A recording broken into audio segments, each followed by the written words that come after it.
हिसात दहशत गर्दी अदालत इस्लामाबाद में बानी पीटी और दीगर के खिलाफ थाना रमना में दर्ज दो मुकदमात केसेस की समाअत इस्तात दहशत गर्दी अदालत के जज ताहिर अब्बास सिप्रा ने की। सेनेटर शिबली फराज अली नवाज जवान अदालत में पेश हुए। पीटीआई वुकला अंसर कियानी नई पंजोथा एडवोकेट अदालत में पेश हुए।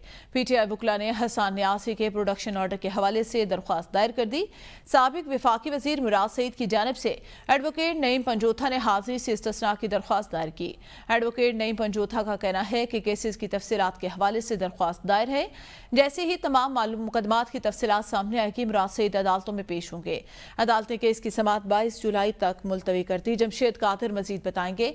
जमशेद आगाह कीजिएगा। जी बिल्कुल, दहशतगर्दी अदालत इस्लामाबाद में पीटीआई दहशतगर्दी की दफात के तहत थाना रमना में दर्ज मुकदमात हैं, इनकी समाअत हुई और पीटीआई रहनुमा शिबली फराज और अली नवाज जवान अदालत में पेश हुए। वुकला अंसर कियानी और इसके साथ साथ नईम हैदर पंजोथा अदालत में पेश हुए और आज अदालत को आगाह किया गया कि मुराद सईद ने हाई कोर्ट से रुजू किया है और जो उनके खिलाफ दर्ज मुकदमात। सही, बहुत शुक्रिया जमशेद आगाह करने के लिए।